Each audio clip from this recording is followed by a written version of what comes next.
Welcome back to another UNC Tar Heels football podcast here on TarHeelIllustrated.com.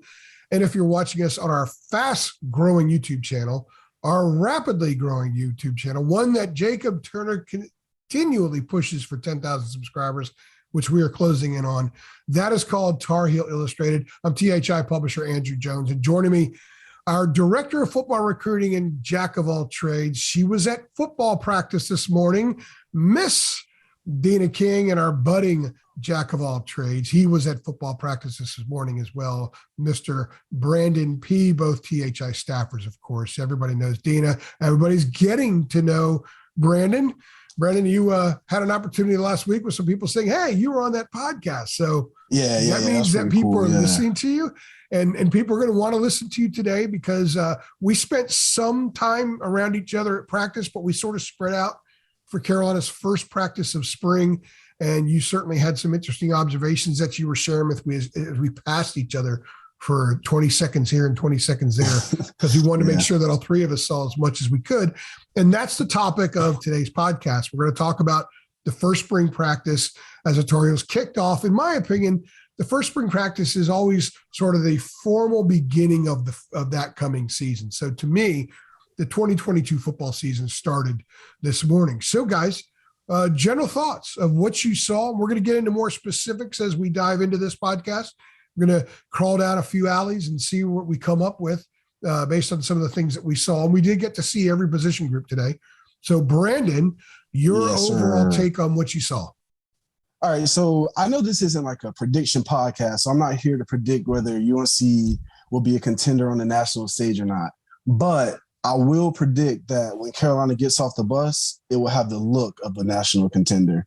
You know what I'm saying? Larry Fedora. You just said you're not doing predictions, and you precisely did just that. A prediction. Hey, I'm a hypocrite. Larry Fedora and Mac Brown's first few years, it was well documented of like the undersized bodies, especially along the, in the trenches. But that's not a problem anymore. And so one thing I did notice, it appears, and Deana, you can probably speak on this later, but it appears that one area that the coaching staff targets when they're recruiting players is length. There's a lot of long guys, and there are a lot of rangy guys, a lot of athletic guys out there. And I think this team has the look, but my question is, do they have the culture to turn things around? Well, I think that they're working on the culture, and Mac has been very open. And by the way, we also talked to Mac Brown today, had a press conference with him at 1:00. Practice was at 8 a.m. So I'm walking through the gates at the Coleman practice facility 7 hours after I got in my car at the Dean Dome, and then I had to go finish my work. So, and the reason I bring that up is because that's the beauty of this time of year, where you can go from one right into the other and have a full day and everything. Mac did address that. He talked about it some last week, talked about it today as well, where they need to get back some certain elements that were part of the culture, that permeated the culture, that was building in 2019.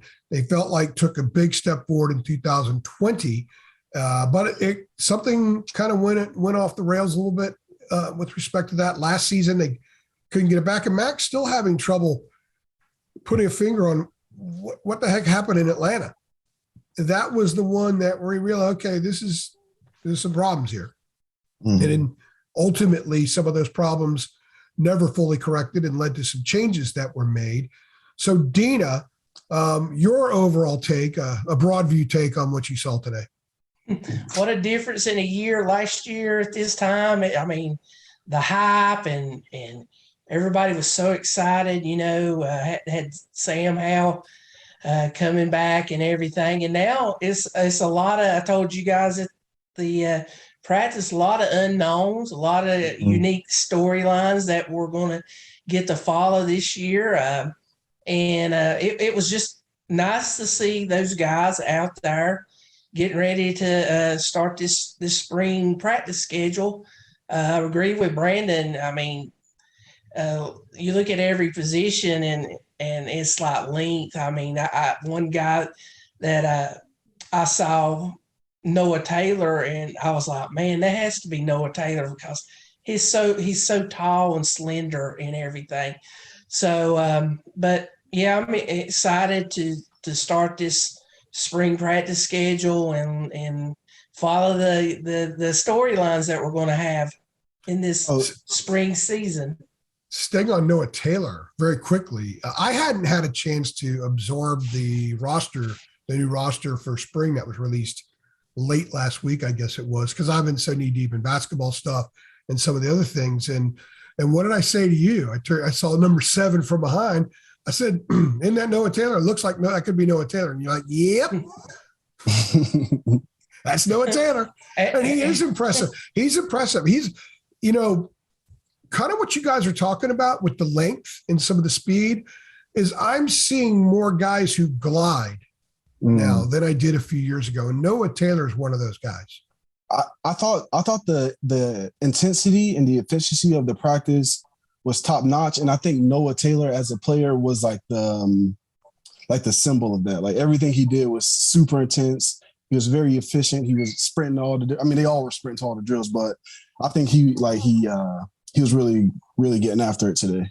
Well, since we brought up Noah Taylor, let's talk about the 2 grad transfers first. And I think in this era of guys coming in from a rival school playing for your program, they both were rivals to a degree, and coming in here, I used to go look at freshmen all the time. Hey, what do all the freshmen look like? And the freshmen are out there, their heads are spinning, they're trying to prove themselves. They don't know what's up, they don't know what's down. Here we've got guys who are 23 years old who are trying to prove themselves. And I think it's pretty neat. People could say what they want about the portal, but Noah Taylor is an accomplished college player. Corey Gaynor is an accomplished college player. And they're out there, these are their new teammates. These are guys that they know them, but they don't really know them yet. And now they're in a real practice. They want to show them what they got. And the other than, wow, Noah Taylor looks impressive. The thing that jumped out to me about Noah Taylor is that he's a guy that he wants his teammates to know that he can ball. He's got game. Usually in a unpadded practice like that, I won't say usually, I'll say sometimes there's like this gentleman's agreement where, if me and you are going against each other, I'm not going to go as hard as possible. You're not going to go as hard as possible. But when Noah Taylor was out there, especially, there was no agreements made. They were really, they didn't have on pads, but they were moving full speed. They were really getting after it today. By the way, if I was going up against you, if I didn't knock you on your butt, I'd cut. So, Deana, elaborate on that, because you and I did talk about Noah Taylor for a couple of minutes as he was doing stuff. Yeah, he's going to be a crucial part in this new defense. I believe he's going to be that. We're going to have to learn about these positions. Hopefully, we'll get Coach Chiswick or Coach Warren to clarify these jack positions and star positions and everything. But experienced player, starter at Virginia, so they know they can count on Noah. Lots of experience, a lot of snaps, and it's in a position that I think Carolina is going to be really good at. Yeah, I like the fact that Mac, when he was talking about Noah today, they brought him in because he's a pass rusher. And remember, we had Noah back in January, and so a couple people asked him about his game. He said, I'm a pass rusher. Mac went out of his way to point out today that he can cover too. And it's not a hybrid guy covering. It's an actual guy who is built to covering, built enough to cover. Corey Gaynor, I got to be honest with you, the first time I saw him, when he had his helmet off, I had to do a double take because I thought it was Brian Anderson. Yeah. Look at he looks from 30 feet away. From 40 feet away, looks just like Brian Anderson. You just got to look at the different number. And then they were rotating at center a lot. You've got old dudes who have fought through injuries and guys who have battled and been on the field for a long time, rotating at that center spot. So you're going to be ushering in a new quarterback, someone who hasn't taken many snaps at all at the college level. But whoever's going to be snapping the ball to him is an old guy. Is an old guy who's dealt with different quarterbacks. Brian mostly snapped to Sam. Corey Gaynor, he had 3 different starting quarterbacks he snapped to at Miami. So I think that an overlooked element of this quarterback situation is, that chemistry there. If it's Drake, who is he better with? Who is he more comfortable with? If it's Jacoby, same question. If it's Connor, same question. That's going to be an interesting part of that battle moving forward. And based on what we saw today, and I've seen a lot of Brian Anderson up close in practice and stuff. So today was my first sample in practice of Corey Gaynor. I don't know if either one of them will be great, but I think if both of them are much more than serviceable and consistent, that's what they're looking for from that position.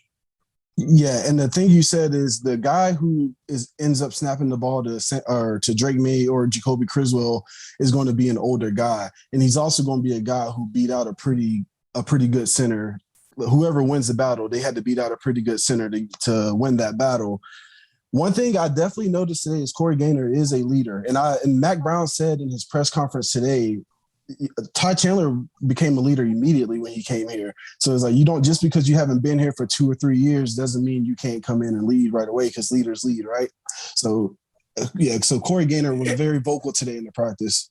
And Deana, there's different kinds of leaders. And a lot of people, when they think of leader, they think of, Fanny Smacker, like what I asked Hubert about a month ago, rah guys that get dudes motivated and lift their spirits up.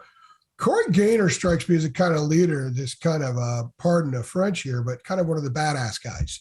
Someone who's just like, you're in that room and all you got to do is look at you a certain way.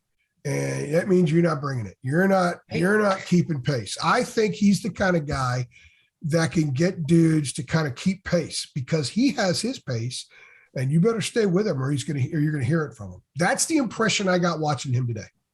We saw his for the people who don't like that word. We saw his game face when we had him on the interview. I mean, It was short and to the point. He was there to play football, and you can lead by that. I mean, lead by example. He's been in some really big battles himself, and so Carolina should be pretty stout up there, up the middle, because they got Gaynor, they got Brian Anderson, and then they have Kerryon Johnson, who played a lot of center as well. So they got center pretty much good, and then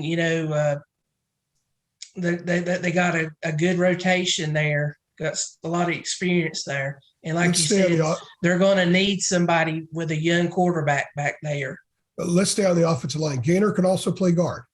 So this isn't an either or situation. I think there's a chance that you could see both Gaynor and Brian Anderson on the field. Look, they're 6-year guys. They're not back for a 6-year to sit. So I do think there's a scenario we could see of both. I think we might see a scenario this year with this offensive line where we could see multiple guys playing, so the line's a little bit fresher. And part of that is because right now, I mean, there's a long way to go between now and August 27th when they play Florida A&M, obviously. But, you got Ed Montilus out there. We've seen him for 3 years. We kind of know what he can do. William Barnes out there, Max said he's been a little bit banged up again. William has had some issues staying 100% healthy or being 100% in shape and all that kind of stuff. Obviously, this is his year. Got to make it happen. He was playing right guard a lot today. He can also play right tackle. He can play a lot of different spots out there. And then Austin Richards at left tackle, sort of the forgotten guy among the even more experienced dudes last year, but he's now a super experienced guy up front. And Deana, you mentioned Kerryon Johnson. He can play. I think we're going to see him. Like, we didn't see him at center at all today. I think the centers are Anderson and Gaynor, unless, they have to go to Kerryon because of injuries or something like that. I don't think performance will lead to that kind of move. But Kerryon played a lot of snaps before he went to center last year at guard. So, I'm going to talk about the freshman in a few minutes. Let's stay off of him right now. There's guys there, there's bodies there, and there are dudes that have played. I don't know. I think that there's a higher end to what we've seen from Montilus, especially with respect to consistency. There's definitely a higher end than what we've seen from William Barnes. I think Gaynor might have, what I've been told, Gaynor might have more of a higher end than Brian Anderson, but Brian Anderson knows the offense, and I think Brian Anderson's fairly consistent, and he's a grinder, man. He's a big-time grinder. Austin Richards needs to kind of step his game up a little bit from last year, and he's made considerable improvement, but he's got to do more in order to be more of a leader on this line. As far as the old guys go, Brandon, you're an offensive lineman. You're put a hand in the dirt and grunt people out of the way. What did you think of the older guys that we saw up front today? So the coolest thing that I saw with the offensive line is they were leaders. There was a lot of leadership over there on the offensive line group. No matter who was doing a rep of one-on-one, when the rep was finished, they all came together and they were giving each other constructive criticism and advice on what to do next. Like next time you get that rep. And I mean that might have something to do with Stacey Searles leaving the day before spring practice, and there might need to be more leadership. Just because, they might feel the need to step up and be better leaders because, when you lose your coach, they come together more. So that's one thing I definitely noticed. I noticed a lot of leadership. I noticed a lot of talking. And there's offensive line drills are very boring. Like if you play offensive line, you do those drills are repetitive and boring. But the good thing I saw is every rep was taken with max intensity. That's the main thing I noticed from today's practice. Everything was super intense, super fast. Let me qualify my statement. I love watching them do it. When back in the day, I didn't like it. It's so boring. It's just it's a lot of Deana. Well, the intensity, we know where that comes from when you got Brian Hess hollering the whole constant practice. I mean, that guy is just he scares me. He scares you guys. Like I don't want to get anywhere near him and just accidentally bump into him. Yeah. I actually was standing. He's going to make me get down and give him 20 or something. I was actually standing beside of him, and I'm like, he's not saying anything. What's wrong? But like Brandon said, I noticed a lot of talking among the guys, encouraging, because the offensive line, each group, that's your dogs and everything. So you gotta, and that's why I think Corey Gaynor is going to be a leader of that bunch. But yeah, it was fun watching them, and I'm sure when they get their pads on, it'll be even funner to watch. Yeah, I was just about to say, I usually don't put too much stock into the one-on-one drills without pads because there's a lot of things defensive linemen can do that they wouldn't be able to do with pads. But you can't bull rush without pads on very well. Yeah, and I thought the offensive line held up quite well. I thought it was good. It was a good. By the way, you going back to the no pad thing, but we heard some popping out there. There was one play with Travis Shaw, and we'll talk about Travis Shaw in the defensive front here in a few minutes, but there was one play where Travis he got lifted and you could hear the pop. It's like, welcome to college football, young man. Yeah. No pads and they still got popped. Okay. The other guy on the offensive line, I look out there and I see 55 and I had to do a quadruple take. I mean, I didn't think we'd see him with the ones right away, but Zach Rice was out there with the ones. And I made sure that I checked out the offensive line every 10 minutes or so to see the drills. They do the drills in groups. And then they were doing a lot of stuff with the 5 starting offensive linemen together, the 5 groups, the center, 2 guards, 2 tackles. And every time the ones were out there, the right tackle was Zach Rice. I asked Mac about it after practice today, where we had him this afternoon. And, I asked him, I said, what are some of the things that you see in him that lead you to believe this is a guy stepping in on the field? He didn't want to blow Zach up, obviously. It's very rare. And we talked about this like 3 weeks ago. We did one of these. It's very rare for a true freshman offensive lineman to get on the field. It's rare at Akron, okay? It's rare at James Madison. So it's going to be rare at the Power 5 level. But he was out there. And guys, if you didn't know that he just arrived, you would never know. Mm-hmm. And it's pretty clear, and I don't mean this to be critical or anything about the rest of the guys in that line, but he just oozes. You don't see offensive linemen all the time that just ooze talent, because a lot of people don't know what to look for. He oozes it.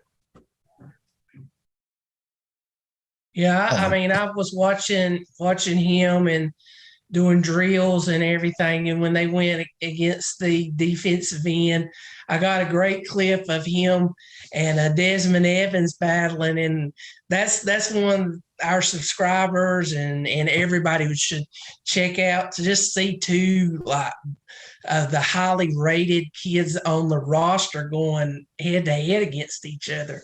So it was interesting because Desmond had a hand on the ground coming off the end, and we feel that that's where he will be.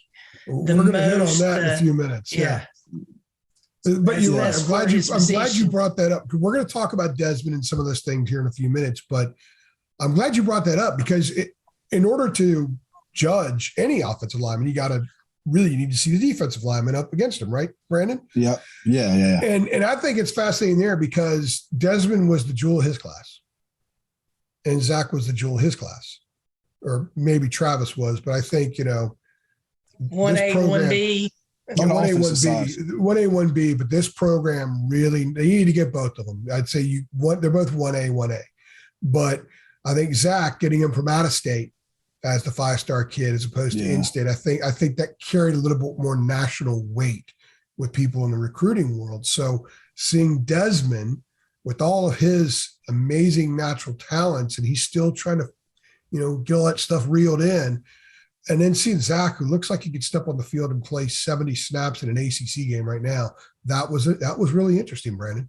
Yeah, and I know Mac Brown says, the order doesn't matter right now. All coaches say that in spring, the depth chart doesn't really matter. But AJ, if you were playing football and you were perfectly healthy, but in spring practice you weren't getting any reps during team drills, you wouldn't have much hope that you're going to play to come fall. And what did I tell you at the beginning of practice today about not when you see the groups out there, but when you see them doing drills and there's an order of drills, like a line of 10 guys, let's say a linebacker, what's the order?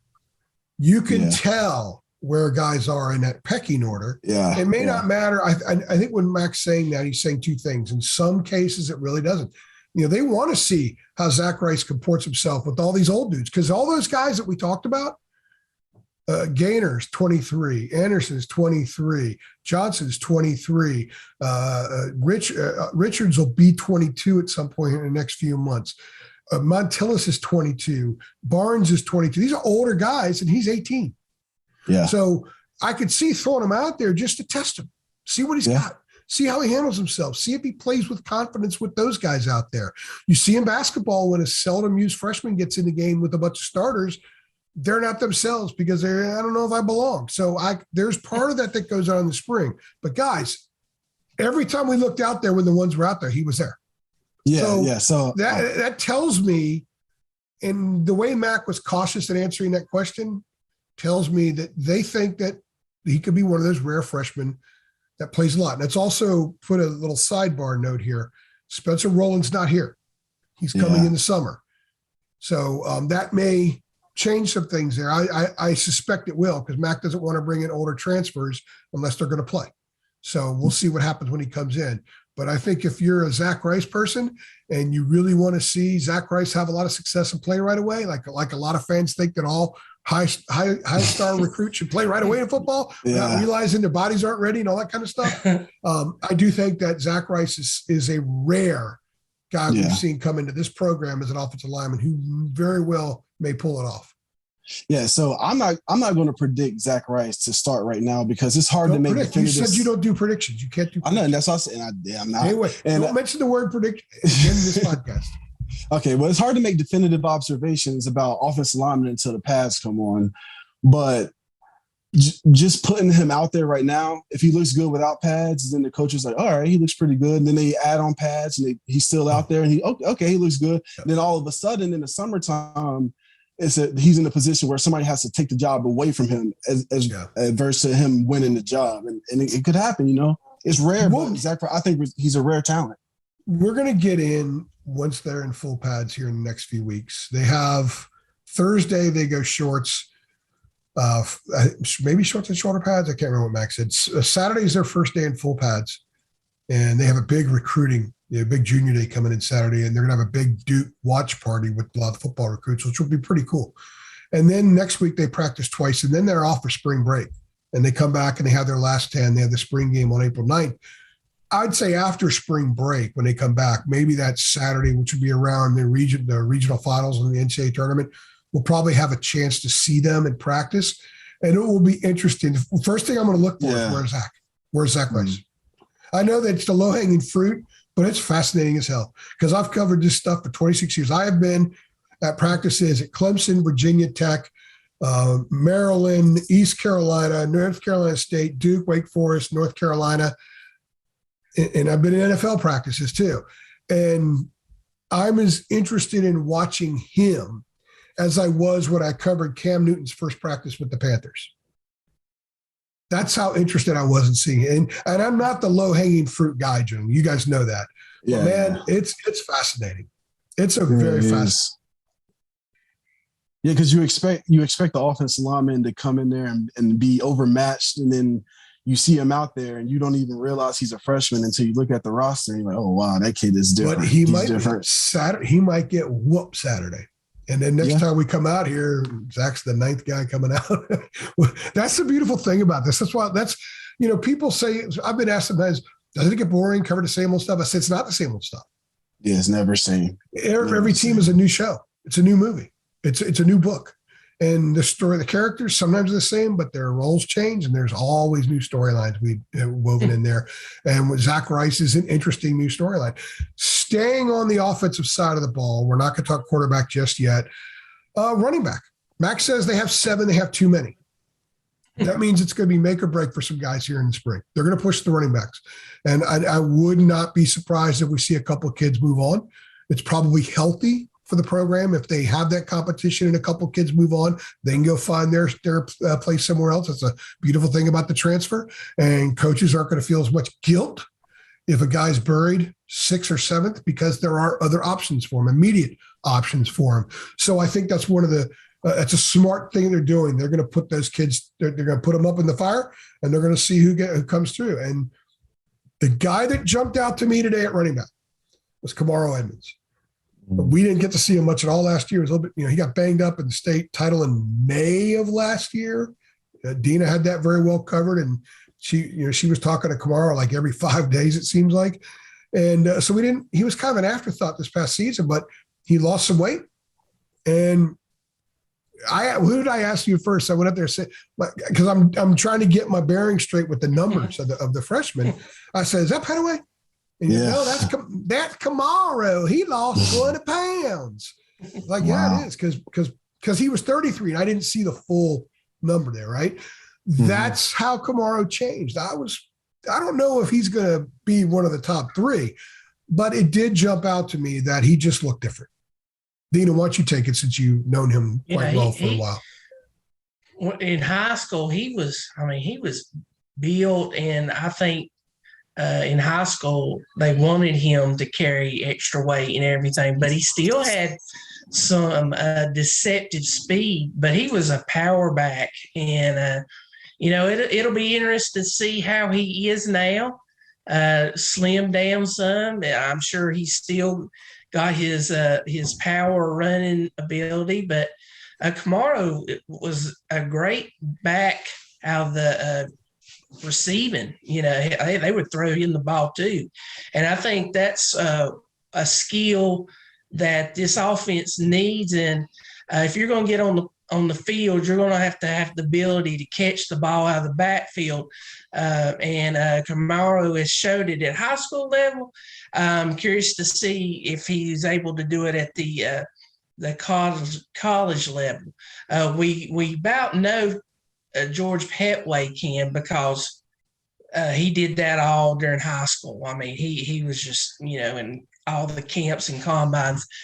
British Brooks, I looked at him and I was like, man, British is, you could tell, of course, that room is got a lot of talent. So I agree with Andrew. They're going to have to have some hard decisions to make, but they do have some options. And when Caleb Hood gets healthy, there's another option.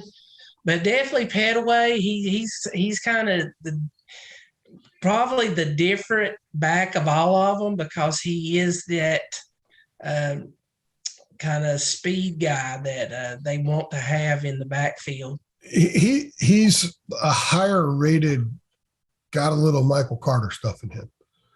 And I don't want to put that up. I don't want to say, hey, he's going to be Michael Carter. I don't. He could be better than Michael. Maybe he won't do what Michael. I mean, it took Michael two full seasons before his junior, before he became the Michael Carter that we know now.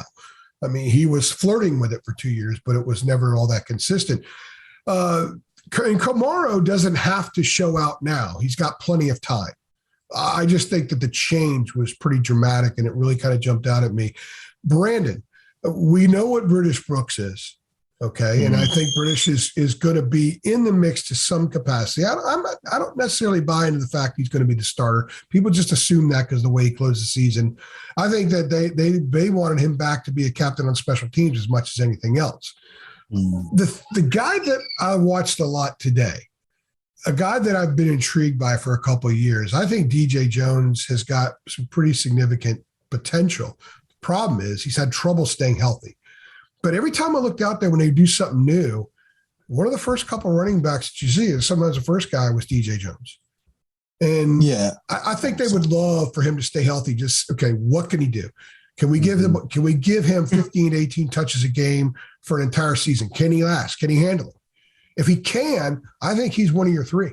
I really do. I think that there's a lot of stuff there. But if he's not, and if he has some issues this spring, I don't know what's going to happen there with him. Yeah. He's had a tough luck when it comes to injuries. But the few times we got to see him last year when he was healthy, I remember you kind of compared him to Michael Carter too, and I remember I didn't agree with you at first. And then we saw him, he's starting to get healthy. He's starting to get a little bit more healthier. And I'm like, okay, I see what Andrew was talking about. He's a little bigger, I think. He's a little bigger than Michael, but yeah, go ahead. Yeah. So, yeah, but I saw the comparison. I saw the angle you were getting at. But it's just unfortunate that he can't stay healthy. And, when there's so much talent on the roster, like you got to be available because, the best ability is availability. And he just hasn't been available since he's gotten to UNC. Deana mentioned Petaway. I didn't really watch Petaway a lot today. It just so happens that when I was there's all these different groups to watch, and we had about an hour and 35 minutes, hour and 40. Did you watch Petaway much? I didn't watch it. Brandon? No, I didn't watch him. I didn't watch the running backs much at all. Okay, Deana? I watched a little bit, as the first one I saw was 24, and I was like, oh, I forgot. That's British Brooks. So, but yeah, George Petaway, he's a hard worker. I mean, that's one of the big things that everybody talks about is his work ethic, and he's gonna push some of those kids and everything. So, I mean, it's going to be a battle back there in the backfield. If George Petaway was going for a job interview and had to submit a resume, at the top of the resume, it would be disciplined self-starter. Everything that we've heard about him is that he's a guy that he doesn't need to be told what to do. He's already doing it. Deana. Yeah, I mean, he was a key recruit. He was a 4-star. A lot of programs wanted him. Robert Gillespie, when he left to go to Alabama, they tried to sneak back in there, and yeah, they did. George was he was sold on UNC with this big NC to VA to NC, 2 up, 2 down, whatever that's called. So that bunch that come from Virginia. So, Brandon, I'm going to toot Deana's horn here to you because Deana will get her say here in a minute. But and then we've told this story before, and we talked about this I think 3 weeks ago. But Bryson Nesbitt is someone that Deana saw a couple years ago during the pandemic. She's at a 7-on-7. And she's texting me and raving about him. Then she calls me on her way back and she's raving about him. He's a tight end, but she says, look, he can play wide receiver. He's so athletic. He's so quick. He darts, he cuts. He's got the nimble feet. He's a graceful athlete, and he's fast, and he's got, some physicality like a tight end. So today, every time I saw number 18 out there on offense, he was lining up as a wide receiver. He wasn't lining up at tight end. I mean, maybe Yeah. there were a couple times he did. He was just he wasn't as playing his stuff. But every time we saw Morales, he was playing closer to the line of scrimmage or closer to the line. Actually, Nesbitt just looked like a guy running pass routes. He's a big target, and you would never think that guy was a tight end. He's quite athletic. Yeah. Do you remember last year when we were at the Florida State game? Before the game, we were watching them from afar. Yep. And I said, who is that? I was like, who is that guy? I never seen him like without his uniform and stuff. I'm like, but that guy looks like a first-round draft pick. So we looked through the roster and you're like, oh, that's Bryson Nesbitt. And then, Well, so no, because it was when they were throwing before they had their stuff on. Yeah. And they had the shorts and the little hoodie has tiny little numbers. It's navy we couldn't blue see the numbers with dark Carolina blue. And I wasn't sure. And I said, because Nesbitt had a touchdown against Georgia State. Yeah. Criswell to Nesbitt. Remember that, Deana? 47 yards? Yeah. And that was a little sample because it's Georgia State, but there's still athletes over there, right? Tight ends at any level don't usually blow by DBs and, FBS DBs. Got right by him. Yeah. And I think last year, whenever he got in the game, he was lined up pretty much as a slot wide receiver. And I think if he can come on. They split him some late. Yeah, they did line him up some there late. Deana, when you were doing the and we'll go back to what you said, what you were going to say, Brandon. But Deana, when you were doing the snap counts, did they have it broken down for him, wide receiver, tight end, or did they just strictly list everything as tight end? I think it was tight end. Now they just split him out. They had him out there with another tight end because they played Morales. They played Morales and Walston together some last year too, and they had that package with the 3 tight ends when Koppenhaver was on the field. Yeah, I watched today, and Bryson was in the slot a lot, and I mean he's like 6'4", 6'5", and tall, athletic. He's got the goods. Had basketball in his background, so he's if he's a post player at basketball, he's going to be physical around the ball, and got great bloodline. His dad was a NFL lineman, Jamar Nesbitt. So I think the fans should be excited about Bryson. I think he's going to have a great year for Carolina this year. Breakout year, like my scaled down version of Josh Downs last year, or what? Who knows? I mean, I think he's got that kind of potential at some point. They gotta find. Well, you know me. I told you they got to have guys out there that their quarterbacks can depend on catching the ball, and I believe Bryson has some great hands. He had some great catches during the season, and that's one way you're going to get on the field is make catches, make blocks, and run good routes and be a downfield tackler, a downfield blocker. So, Brandon, you were going to say something about Nesbitt a minute ago. I was actually going to change the subject, so we should. Okay, go ahead and change the subject. This is a very organic podcast. We're not following the script really. So when she was talking about making the catches, I was just going to mention one person that really popped out to me today is J.J. Jones making the catches. I believe last year you remember that stretch of season last year where UNC just struggled to find anybody who could contribute outside of Josh Downs and Sam Howell. So, and I remember you asked either Phil Longo or Mac Brown about J.J. Jones. You asked, what does he need to do to be that guy? And whoever answered the question, they said that he needs to start making contested catches. Well, today, every catch I saw him make was contested. And he was going against Tony Grimes a lot, and Tony Grimes was not allowing him to have anything easy. But he was competing at a high level. It was impressive to see. That was Phil. And that was probably late October because it had gotten to the point where, they needed somebody else to start. And that's around the time Antoine Green started catching, clusters of passes in games. But when I think of J.J. Jones, we talked about him a lot last spring, and he just needed seasoning, needed reps, needed the college thing to happen for him.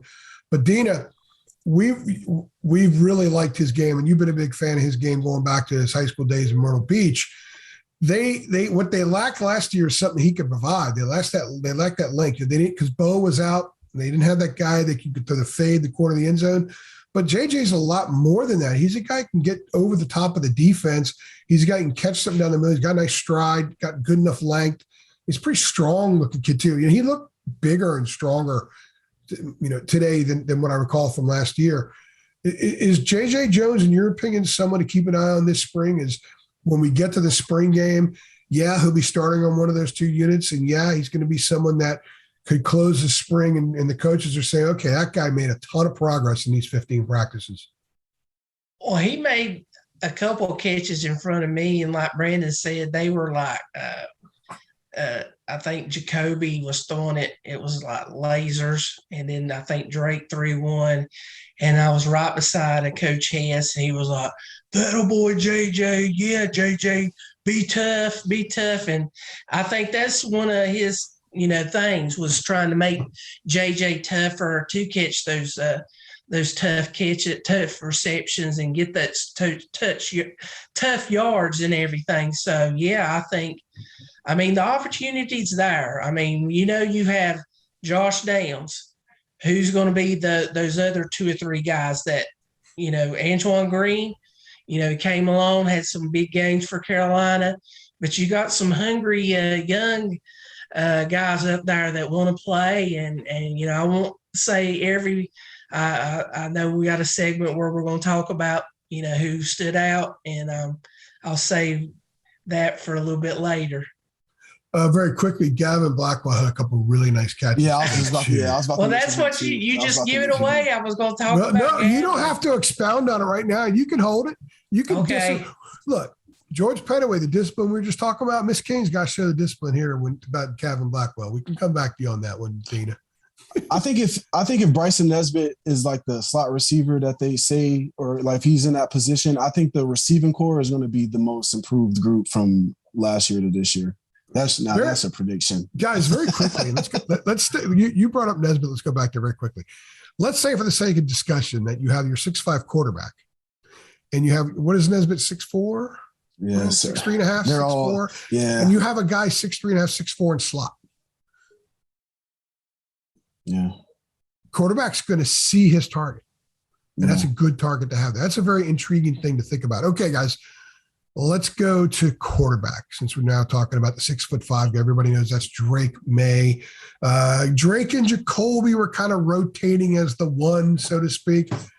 Don't put any stock into anything, although there were more drills that I saw with Drake leading them. We saw him last year during the season, but obviously it's a totally different scenario right now.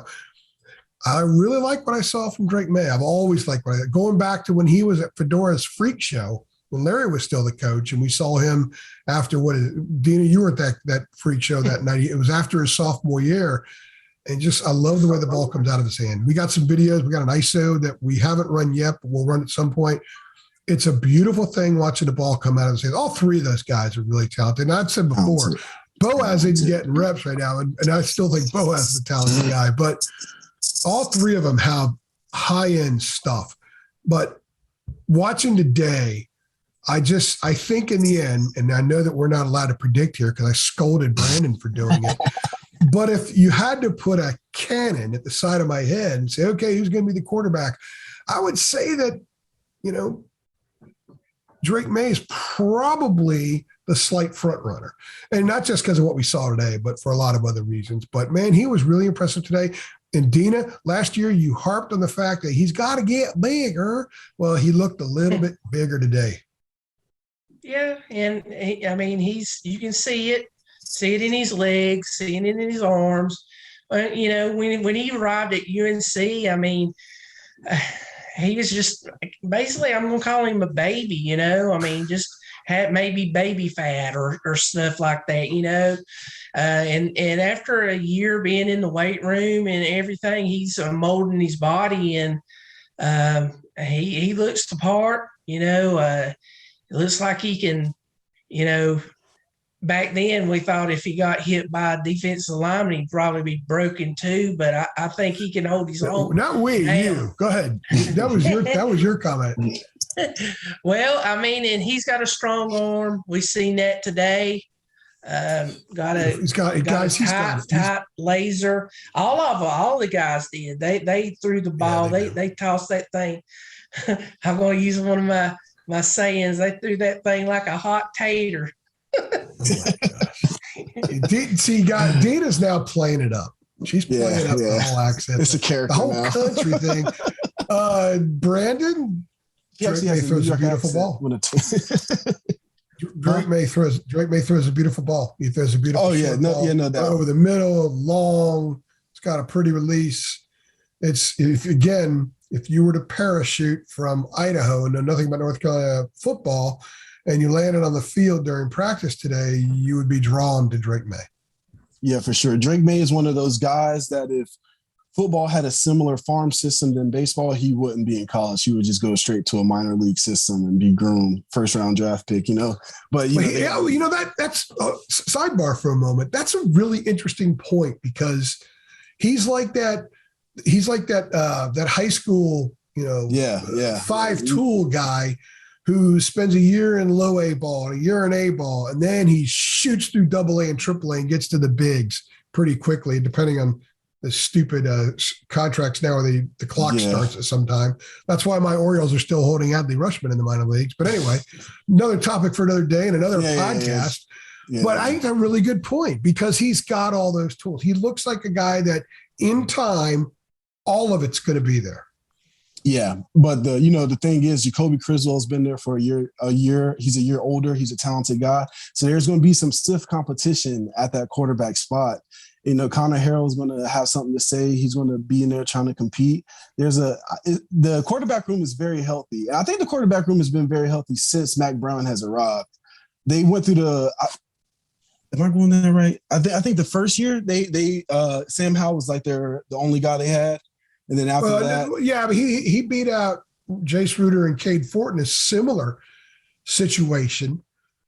He beat those guys out, and they named him the starter about 12 days before the opener, I guess it was, maybe 2 weeks before it was a Sunday afternoon when they did that.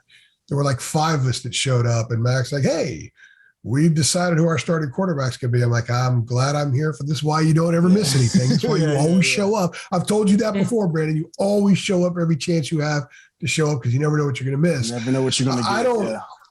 I don't know if that's the way things are going to play out here. I think this is a genuine competition. Some people think it's not. I don't agree with that. And I think even if one guy is ahead of the others, they need the competition because none of these guys, Criswell and May, have not played much at all. They haven't had a lot of competition because for Criswell, he's third year of college. He's only taken X number of snaps. Drake didn't play his senior year in high school.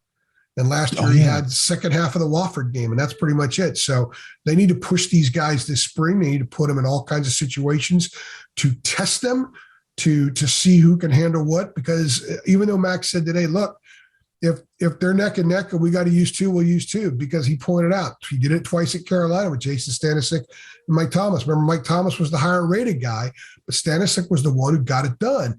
And a similar thing happened with Oscar Davenport and Chris Keldorf. Keldorf was the transfer. Remember, his whole story with the Utah State, they tried to make him a tight end. He's like, nah, I don't want to play tight end. I want to play quarterback.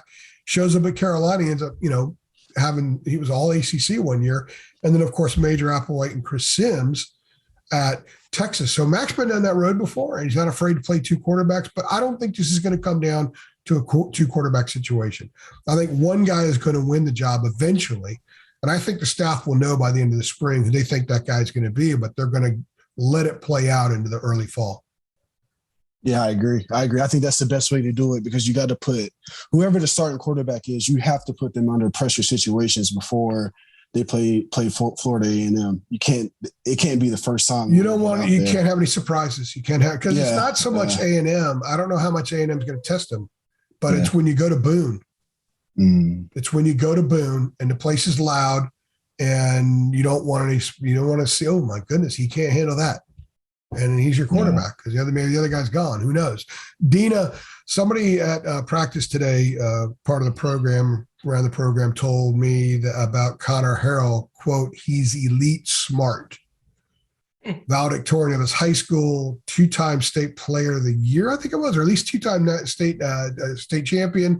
He just got some amazing award here about 10 days ago for a national player of the year. I think that was a combined football academic honor, if I'm not mistaken.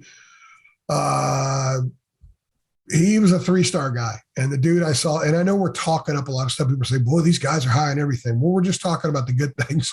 We're not throwing the negatives out just yet. But Connor Harrell, we saw him at Showtime last June, And right away, we saw him throwing out there with some other, Tad Hudson was out there as well. He was committed in the class of 23. Connor Harrell looks like one of those guys, and someone else told me this as well over there today, that in a couple of years, people are going to look back and say, how in the heck did some of these schools miss on him? Yeah, especially in Alabama. North Carolina got a steal. That's comes from someone. He's out of for someone in the program whom I respect. Someone in the program whom I respect a great deal. And I thought that was the most interesting thing I heard today. From Alabama and SEC country, great program down there. Thompson High School, 2-time defending champs. Everything that I've ever heard about Connor has been great. I mean, he's been a great student. I think he was valedictorian. Just smart football-wise, smart in the classroom. But that he can throw that football. I mean, to be his size. I mean, because out of Criswell and out of the quarterback room, basically, he's the smallest guy. You know, you have Boaz at 6'8", and then Drake at 6'5", and then Jacoby's 6 foot plus whatever. But Jacoby's pretty big. But Connor's a different mold, and Jacoby looks more like Caleb Hood. Jacoby looks more like Caleb Hood. Yeah, I watched the quarterbacks a lot today, and every one of them had a lot of zip on it, and he was hitting guys too. So, he's just getting used to the college practice, and Mac. I think he mentioned today, the new guys. The first practice, they're like, it was so fast, and and him being a quarterback, he's probably got the most on him now, learning the playbook and everything. So, but he's got he's got up here to do that. So, going to be interested to follow Connor. They're all smart kids. Let's go to the defensive side of the ball. We're not going to spend as much time on defense because so many of the guys they're going to play a lot that are going to be in that desired 22. Mac has said twice now in the last week that they want to play 22 guys on defense. So that's too deep everywhere. And a lot of the guys who are going to be in that 22 were wearing red shirts today, or they weren't even out there, or we didn't see them out there. So, but there are certain spots on defense that I think we should focus on and highlight. And the first thing I'm going to begin it with is Gene Chizik. Now, I covered Gene when he was at Carolina before, and I went to quite a few practices then. And I asked Mac today. In fact, somebody asked him a question about Chizik, and which Mac gave some really good stuff on. And I kind of went a little bit different direction, getting more the composite view take that Mac has on Gene Chizik. And the thing that jumped out to me today, and I'm not saying this because the other people that have been there before did it wrong. It's just that I like the way Gene does it. He's very direct. It's very matter of fact. There's like no BS. The shortest distance between 2 points is a straight line. Mm-hmm. Gene Chizik is a straight line communicator. Blows the whistle, tells a kid what he didn't do, pats him on the rear, says, go ahead and get it right, and then move on. There's nothing, there's no wasted time. There's no wasted movement. There's nothing wasted there. It is to the point. And Max said today when I asked him about the simplicity of the defense, because they have changed the defense, and it's far simpler. It's win your individual battles. If you've got Desmond Evans, and we're going here in a minute, why put him in a position where his skill set's not really applicable as it is putting a hand on the ground and lining up a defensive end and going to get quarterback? Hey, see quarterback, go get him. The Gene Chizik defense is about winning your battles. It's about being simplistic and not overdoing stuff in pre-snap, which is all the stuff we talked about during the season, guys. And it's here now. And Gene Chizik's way of communicating and teaching is exactly the way his defense is. It's a very simplified approach, a very direct approach, and there's no gray area. And I think that's great because these kids don't need gray area, especially now at a time where there's so many distractions out there and they've got lots of things going on in their lives. If you got a coach that gets in and out with his point time and time and time again, to me, that's a plus. He did that his first time at Carolina, and they went from a highly fractured 4-2-5 that Larry was running to a defense that the next year, the year after they gave up 70 points and 700 something yards and 39 first downs in Greenville, the next year that team was in the ACC championship game. And a huge part of it was because of Gene Chizik. That to me jumped out to me the most about defense and stood out about what I saw today. It's a different animal on the defensive side of the ball now than it was 3 months ago. It wasn't just Charlton. I mean, it wasn't just Gene Chizik. It was also Charlton Warren. He was a very direct communicator. And I think when you're a defensive coordinator and your co-defensive coordinator have that such a good communication system with to each other, it goes around to the other coaches because it becomes a way of communicating. And then this team has so much talent that if they can just clean up all those communication issues that we saw last year, which I think they will do since it's so simplified, I think we're going to see a much faster and much more aggressive team on defense. Well, Deana, remember, Gene would take the job if Charlton could come with him.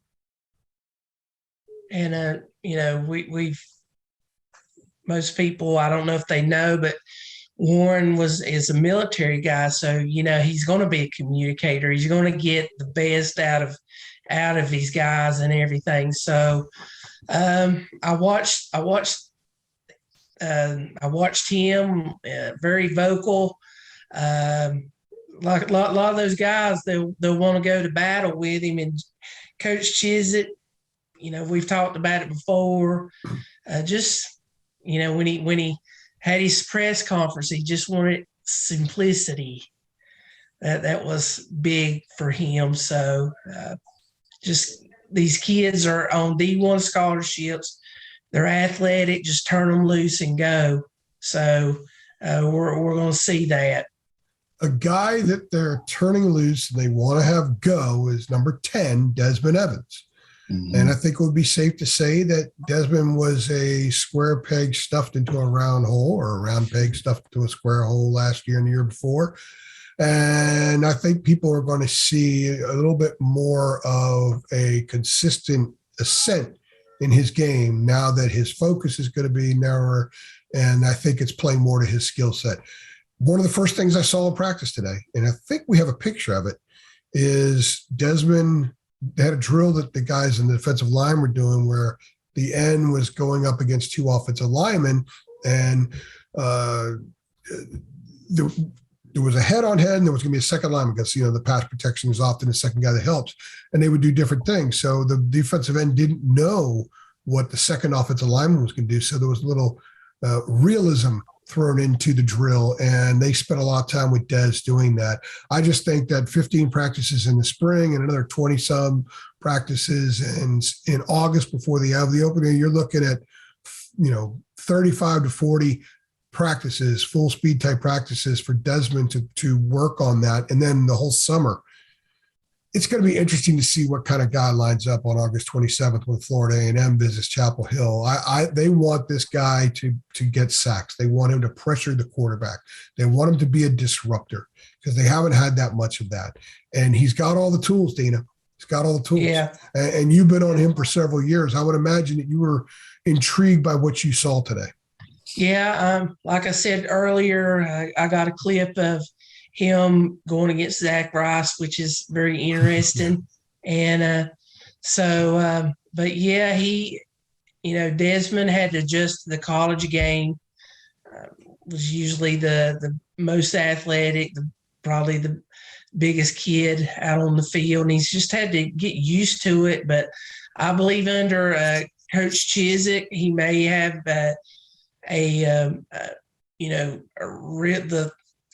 really good season because he knows just basically his main job is to get to the quarterback, and I think he has a great chance to do that. I mean, and he's not having so much other stuff to worry about, like, do I drop back? Do I have to cover the tight end? No, you go get the quarterback. Yeah. So I think Desmond is going to like this new defense. Brandon, a lot of Carolina fans have said Desmond Evans was an underachiever the first 2 years. Whether or not that's true doesn't really matter. And a lot of them have thought that. In a year from now, or 9 months, 10 months from now, do you think a lot of those same fans are going to say, boy, Desmond Evans sure found himself as a football player this last year? Oh, yeah, for sure. And I think that's because going back to what we were talking about earlier, the communication, I actually remember I think I was standing there with you during that drill that you were talking about where there's two offensive linemen and one defensive lineman. And just the way that Tim Cross explained to the defensive lineman what to do, he pretty much gave them two options. Like, if this guy does this, then you do that. If he does this, then you do that. Like, that's it. Simple, right? And we spoke. Mac Brown spoke about it at not his last press conference, but the press conference before. How many people are in the red jerseys? But I think the most beneficial position group for those red jerseys is the defensive line, because there weren't that many of them. When we were over there weren't that many of them, so they were all getting a lot of reps, and there was a lot of young, talented guys getting some good reps. Well, and they want to play a lot of guys up there. If you're going to chase and you want dudes to have the freshness to rush the quarterback in the fourth quarter at the same velocity and ferocity that they do in the first quarter, that means you got to play guys. You can't roll someone out there 60, 70. Remember last year they said, well, Tamon's not going to play 60 or 70 snaps this year. Well, Tamon ended up playing 60 and 70 snaps a lot of the time. So I think that they want to keep the snap numbers down to keep to have the performance be up. Linebacker, we're going to get used to the jack position and all that kind of stuff. And once we fully understand it, I think it's going to take a live full contact practice for us to really get an excellent visual of what the jack linebacker is going to be. Although Chris Collins and Noah Taylor kind of give you a little bit of an indication what it is. But I actually watch the inside linebackers a lot. And I know they have a different name in this defense too. We're just going to call them inside linebackers right now. Power Eccles, Cedric Gray. Somebody asked Mac about Cedric Gray today about how vocal he was, and that jumped out at me as well. Cedric's a smart guy, well-spoken guy. He strikes me as someone who's got a lot of interests outside of football, which sometimes I think makes a lot of coaches, they want guys with other interests because they don't want them so consumed by what it is that they do, because sometimes they don't have a good perception of what they are. They don't have good balance, don't have good perception of who they are. Cedric is a guy that I think understands where he is in the program right now. This time a year ago, he was just hoping to get on the field. Next thing you know, he leads some tackles. Now he's the vocal guy over there. And suddenly people are saying, look, he's going to be he's on NFL radars now. And that's pretty quick, but he's got a lot of those tools. But the smart guy, Jeremiah Gimmel was a smart guy. So you got another smart guy stepping in there. I just think Cedric stood out today. I like what I saw. I like seeing dudes grow and mature. We've talked about that a lot about Armando Bacot when we do the basketball pods. I'm not saying that Cedric was like Armando, but it's neat to see him now as opposed to this time 12 months ago. Yeah, his leadership definitely stood out. I remember when we first got there, I guess it was like the second group was on, and one of the DBs allowed 2 catches in a row. And I'm gonna clean up the language a little bit, but Cedric Gray was saying, like, you allowed him to catch 2 catches in a row. Like, what are you gonna do about it? What are you gonna do about it now? I wonder what he said. I wonder what he said. Do you know what he thinks he said? I heard that. I heard some of that. By the way, when defense got a pick, and it wasn't the first unit, and Cedric was on the sideline, who was the first defensive player on the field screaming and yelling, going to the guy who got a pick? It was Cedric Gray. Cedric Gray, yep.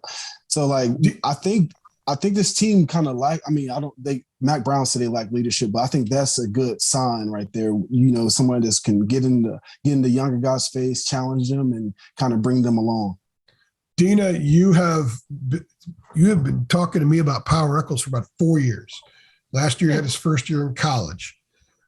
He's someone who came on, got some reps late, was forced into playing a lot in the bowl game. He actually, for a bowl game, that was a disaster by and large for the program.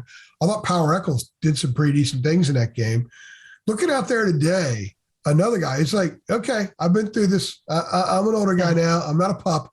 He just carried himself like, I belong in a starting role, inside linebacker in the ACC. This time a year ago, again, another guy who's just sort of feeling it. We actually were at 4 practices last year, and I watched him a lot and said, well, I don't know if he's going to be ready to play this year. Well, here he is a year later, and he looks like a dude out there. Now he's at one of the first ones in the line.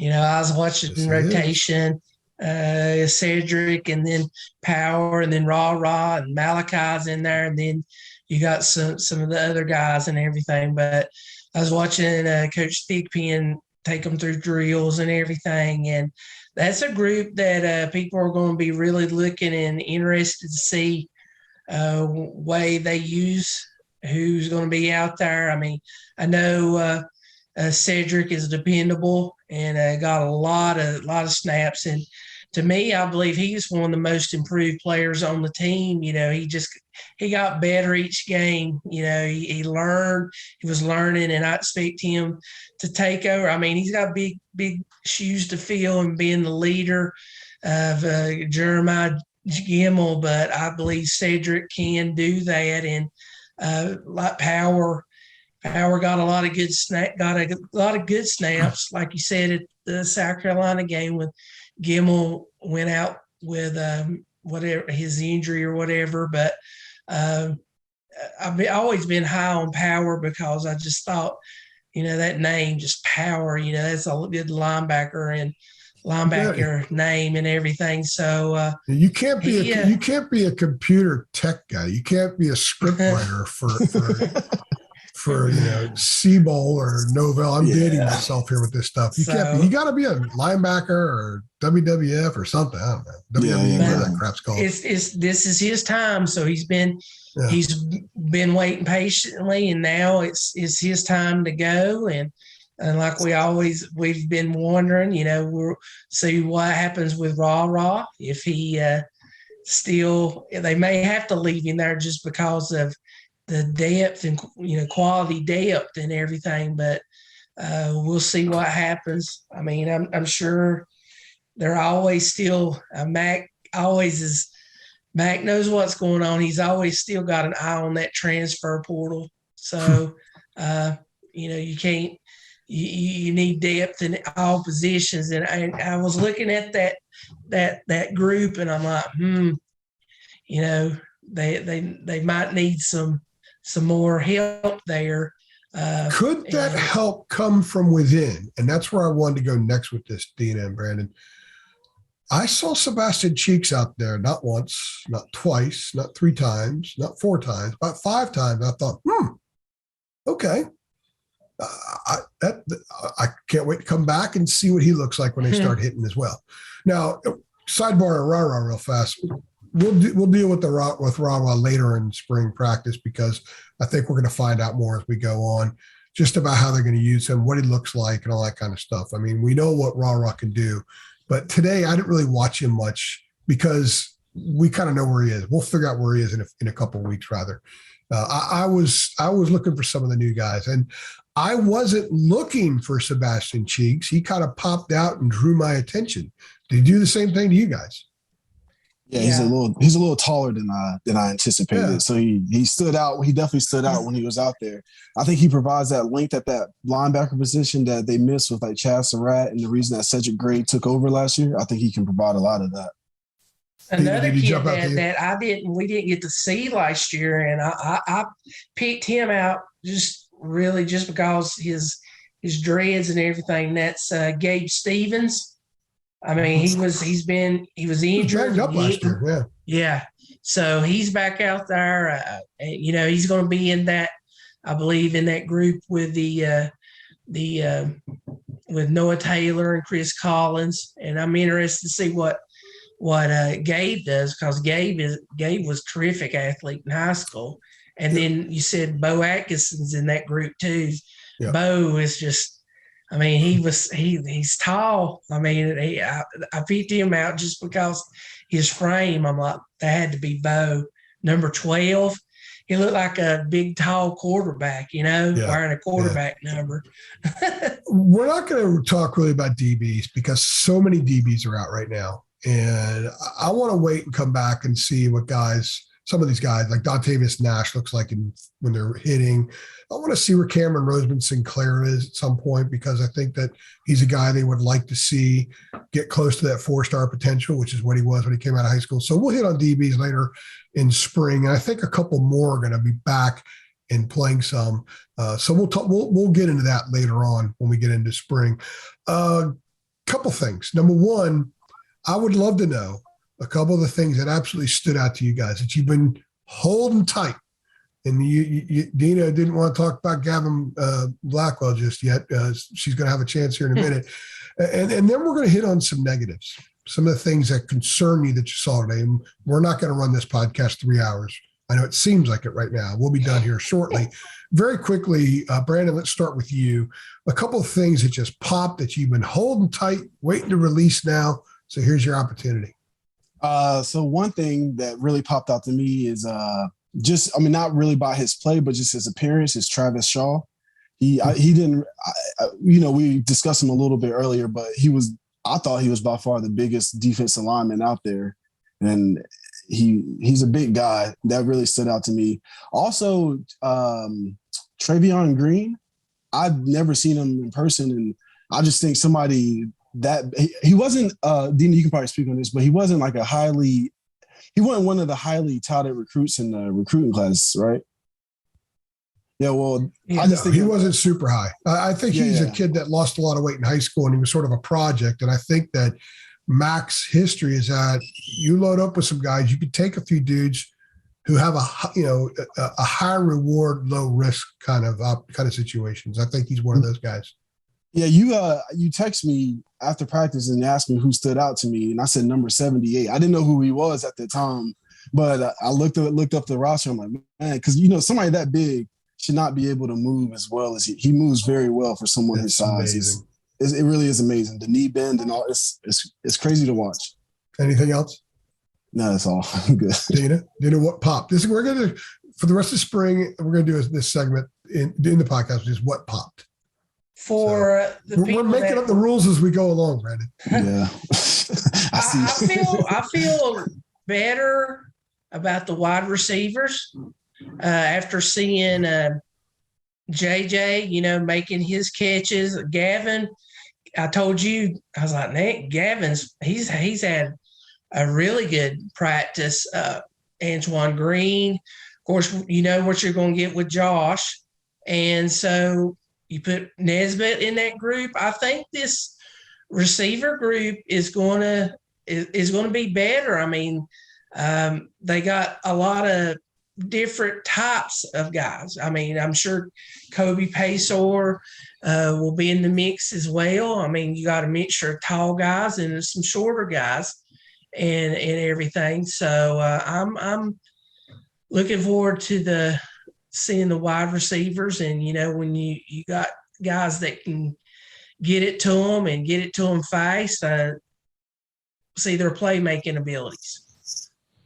Caden Baker's mutton chops they totally stood out to me, man. I mean, you need a rake to get through those things. They're huge. It's like you look at old baseball cards of the early mid 70s. Looks like you could be a relief pitcher for the Brewers or something like that.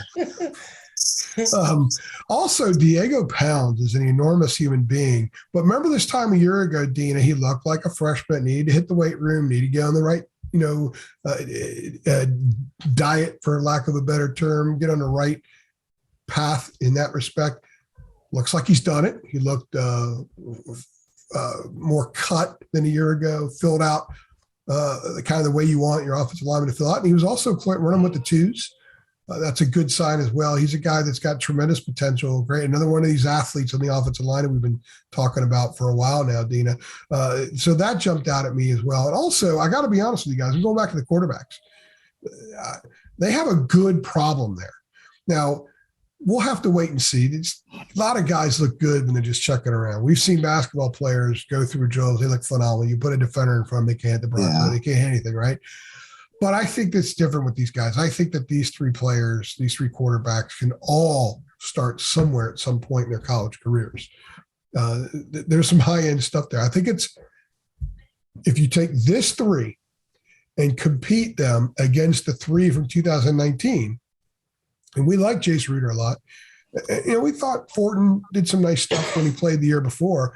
I think the three in that room now collectively better than the three in that room 2019. Of course, I say that we can't think about Sam Howell, what he's achieved since then. You got to think about Sam Howell in 2019 before we knew what he could do.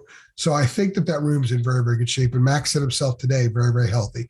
So those are the things that popped out to me. A couple of negatives before I toss it to you, Brandon. It's a negative just because you want to be old. Max says you want to get old and stay old in college football. This is not an old team. There's a lot of youth. They're going to be relying on a lot of young guys to give them quality snaps. And that's probably why the simplistic approach on defense will help. And Max says they have tweaked things on offense to better fit the personnel. Perhaps they've simplified a little bit on offense as well. I don't know, but there's a lot of youth on this team. And I see that only as a negative simply because championship teams are usually a little bit older. Yeah. So that's one of the things as far as the negatives go. The other one is we're not going to get a great gauge of the defense until the fall simply because they're missing so many guys back there. I think, though, for the development of this defense, the new defense, if they're going to have to miss a group, it's better to miss the back end than the front end because it all starts up front. So get all that stuff in gear, get all the guys in order in the front seven, and then, or front six now because they play a nickel a lot. Then the DBs, I think, will fill in down the road. What were some of the negatives to you, Deana? Well, I didn't really get a really good idea in the secondary. You know, Grimes was back there, but, you know, like you said, there's a lot of new guys out there playing, getting some reps due to some guys being injured and everything. I heard Tamir Brown mentioned a lot, but that group, I don't know what it is about the secondary. They've been very injury prone, and I just hope that those players are healed. Storm Duck, he's able to play a full season and everything, and but there was a lot of trash talking going on between the wide receivers and the DB. So that's just showing a lot of competitiveness and everything. But I guess just the biggest, I don't know if it's negative. It's just a lot of, like you said, a lot of new players, a lot of players. It's their time to step up and make a name for themselves. So Right. A lot of unknowns. A lot of new storylines, like I started the podcast. Brandon? So I think the first day of practice, it's hard to point out too many negatives because this is a time of year where it's like all rainbows and sunshine. Exactly. But which is what this podcast has been, by the way. Yeah. We should change the THI colors to like a little rainbow motif. Yeah, but it's hard to really criticize when they're going against each other because whipped cream.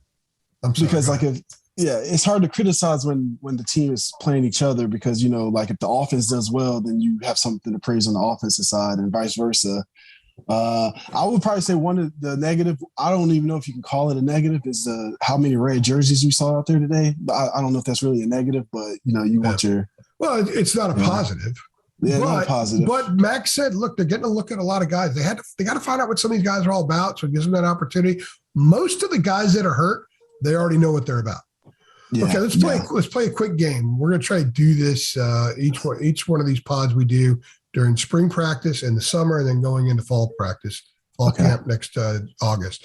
It's a cause for concern. Okay. So offensive line, a lot of older guys we were talking about, a lot of 23-year-olds, 22-year-olds on the offensive line. And of course, there's that one 18-year-old over there, right? Is this a cause for concern? And the reason I asked the question is there are a lot of old guys, none of whom have been consistently damn good yet. Yeah. And they're still there, and a lot of them have been inconsistent. Is it better to have old guys who have been inconsistent, or would you rather see a lot of young guys coming in who are going to be inconsistent but could potentially grow? In other words, is there a ceiling here for a lot of older guys in the offensive line who have wobbled in their careers? Or would you rather see a ceiling up here while the players are still kind of down here at this point in spring? So is it cause for concern that most of the dudes we saw today on the offensive line that would get starter type snaps, are older, have been around, but haven't yet taken off? Cause for concern or not? Brandon? No, I don't think that's a cause for concern. I actually think these guys, if they haven't taken off yet, I think some of them are probably due to take off. And I think the older you get, the easier playing offensive line gets, especially like when you're in school, like when you're a freshman, it's much harder. But the older you get, so they have a lot of older guys. And my concern with the offensive line is there's some new faces there, and you need that continuity. And then you got a guy like Spencer Rowland coming in the summertime.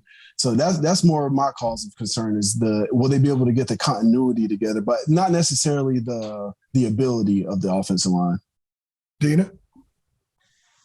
Well, you're bringing in kids that are potentially the ceiling's higher, and you would like to see them make strides. And the strides may not be getting significant like starter reps, but you want them to be able to, if somebody goes down, to be an adequate backup. So I think it's just kind of a slow progression. You want guys like Zach, if he does not be is a starter, or in a guy like Eli Sutton, guys like Diego Pounds, to be quality backups to help the older guys in case of injury and everything. So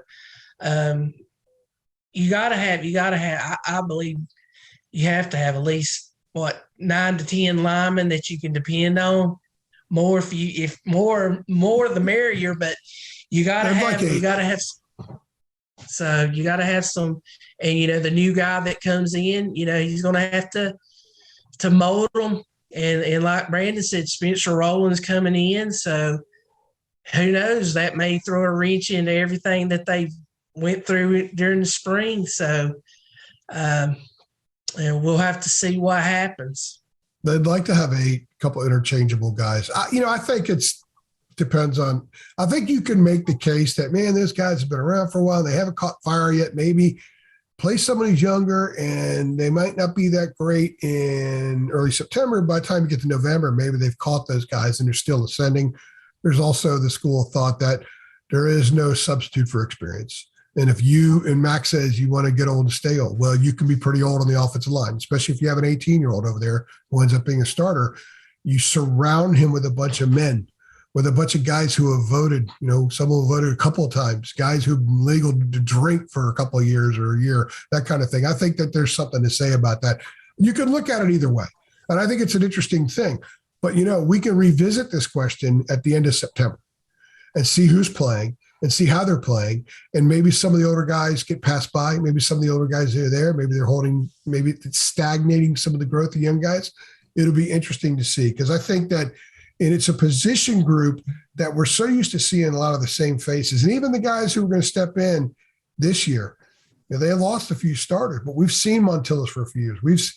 I told you guys before, I was in Berkeley looking out on the field in the second series and say, hey, there's William Barnes. Think about that. Kid was a long time ago, and he's still there, and he's still trying to find himself. So it's an interesting topic that somebody advanced to me here a couple of days ago. We were talking about spring football, and I thought I would throw it out to you guys. Any parting thoughts on before we conclude, the longest podcast in THI history? Wait. So one more thing about the last topic. Yeah, I think the idea of just throw him out there and see how he does. I think that's good for skill positions. But I think when you're talking about offensive linemen, I don't think you really want to play that game, because you're going to get somebody really messed up. All right. Really messed up is I agree with you. By the way, I agree with you 100% on this. Deana? Well, the overlap starts again. We talked about, each sport overlapping. So it started today. I'm excited. I mean, to start covering the team again. It's just, like I said, it's a different feeling this year, I guess, for everybody, because there's so many unknowns. With players and the new coaching staff, new defense, we about know the offense is going to be the same kind of type, be able to score points and move the ball. They're hoping that the defense can hold and limit and take a few touchdowns off of those points that they averaged a game last year. So just ready to get started. They allowed 32 drives last season that went 75 or more yards. 31 of them ended in touchdowns. So the mission this season is to cut down on that. Cut down on that, you win some games, win more games. I think by and large, even with the sack issues and TFLs, you're not going to be perfect. But man, if that defense was average last year, I think the fan base would have had a very different disposition in December, and they would have played in a different bowl game. So, guys, I enjoyed it so much. I know we took way longer than we anticipated. My wife is in there waiting for me to go in there. I don't know why, but she is. I know, Deana, you've got dinner waiting for you, and Brandon, I'm sure it's time to change your baby. So I got one more thing. Yeah. I need everybody to go. Brandon doesn't think this podcast is long enough, Deana, so he's going to go ahead, man.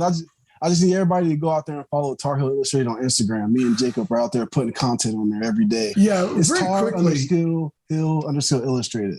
Okay, and very quickly, what happened there? Full disclosure is we created the account a couple of years ago, and I'm not going to name names, but somebody lost the password, and Instagram wasn't cooperating with us to get the damn thing put back in gear. But my man Brandon Peay had to make some phone calls. Stepped up last week, got it rolling for us. So Brandon and Jacob are taking over the Instagram thing. And I do a lot of our stuff on Twitter, but Instagram is all Brandon and Jacob. So if they do something stupid, go at them. Don't go at me. Well, you got to go at me because I'm kind of the guy, but leader. Still, leader of this rat pack, huh? The island of misfit journalists, THI, right? Yeah, exactly. Hey, I'm one of you guys. So, hey, I had a lot of fun. It's March 1st, and we just spent an hour and a half talking football. And Brandon's already running off. He's all excited to go put something on Instagram now. All right, Deana. All righty. Thank you. People are hoping that happens to my screen, not yours. All right. Thanks, guys. For Deana, for Brandon, this is AJ. We thank you very much for stopping by.